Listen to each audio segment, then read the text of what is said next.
नमस्कार विद्यार्थी मित्रांनो, आरोग्य विभाग भरती 2023 मध्ये आपण निवड यादीबद्दल एक अपडेट घेऊन आलेलो आहे. विद्यार्थी मित्रांनो, खूप महत्त्वाची अपडेट आहे ही.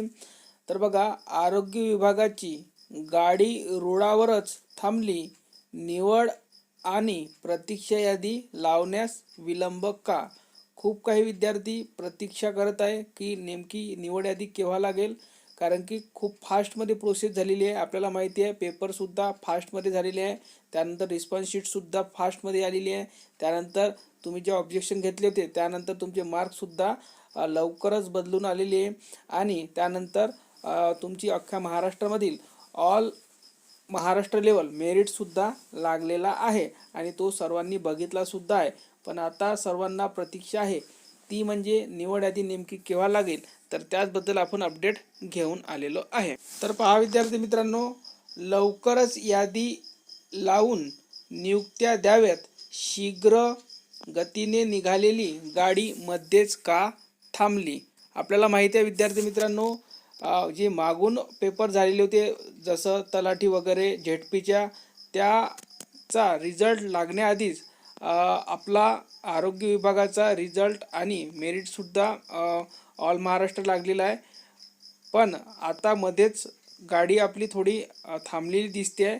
तर त्याचबद्दल नेमका रिझल्ट केव्हा लागेल, निवड याद्या केव्हा लागेल, ती अपडेट आपण घेऊन आलेलो आहे. तर बघा, आचारसंहितेपूर्वी निवड यादी आणि प्रतीक्षा यादी जाहीर करून कागदपत्र पडताळणी करावे आणि लवकरात लवकर रुजू करून घ्यावे, अशी विनंती युवा रोजगार परिषद अध्यक्ष डॉक्टर लक्ष्मीकांत कलमुर्गे आणि राज्यातील सर्व परीक्षार्थ्यांच्या वतीने करण्यात आले आहे. आरोग्य विभागाचे गट क आणि गट ड ची परीक्षा झाल्यानंतर लगेच 3 दिवसानंतर पहिली उत्तर तालिका प्रसिद्ध करण्यात आली होती. त्यानंतर काही दिवसांनी दुसरी उत्तरपत्रिका हे प्रसिद्ध करण्यात आले आणि अंतिम गुणवत्ता यादी प्रसिद्ध करूनही बरेच दिवस उलटले आहे. सुरुवातीला शीघ्र स्वरूपात निघालेली गाडी मध्येच रुळावरच का थांबले, असा सवाल परीक्षार्थ्यांकडून करण्यात येत आहे.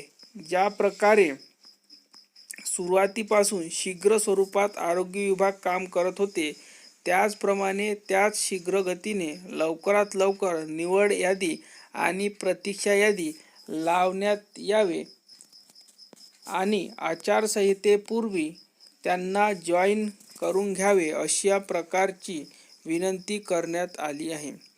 माननीय मुख्यमंत्री, उपमुख्यमंत्री, आरोग्यमंत्री, आयुक्त, मुख्य सचिव यांना अनेक विद्यार्थ्यांनी पत्र पाठवूनही त्या पत्रांचा विचार केला जात नसल्याचे युवा रोजगार परिषद अध्यक्ष डॉक्टर लक्ष्मीकांत कलमुर्गे यांनी व्यक्त केले आहे. सदर गुणपत्रिकेनंतर नियुक्ती प्राधिकारी निहाय व पदनिहाय गुणवत्ता यादी व निवड यादी बरेच दिवस होऊनही प्रसिद्ध करण्यात आले नसल्याचे युवा रोजगार परिषद अध्यक्ष डॉक्टर लक्ष्मीकांत कलमुर्गे यांनी म्हटले आहे. तर पहा विद्यार्थी मित्रांनो, लवकरच आपली निवड यादीसुद्धा प्रसिद्ध होणार आहे, पण थोडा विलंब होत आहे. तो विलंब का होत आहे, असाच प्रश्न विचारण्यात आलेला आहे विद्यार्थी मित्रांनो. तर आपला जो अंदाज आहे तो या महिन्याच्या शेवटी किंवा फरवरीच्या स्टार्टिंग पहिल्या हप्त्यामध्ये आपली निवड यादी ही आली पाहिजे विद्यार्थी मित्रांनो, असा आपला अंदाज आहे. तर आता बघावं लागेल नेमकी यादी केव्हा येईल, निवड यादी. तर विद्यार्थी मित्रांनो, काही नवीन अपडेट आली की विद्यार्थी मित्रांनो तुम्हाला सर्वात आधी व्हिडिओच्या माध्यमातून तुम्हाला कळवण्यात येईल आणि आपण आज किंवा उद्या कट ऑफवर सुद्धा व्हिडिओ आणणार आहे की नेमका कट ऑफ किती जाईल सर्वच कास्टचा. तर व्हिडिओ बघायला विसरू नका. त्यासाठी चॅनल सबस्क्राईब करून घ्या. टेलिग्राम चॅनल सर्वांनी जॉईन करा. धन्यवाद.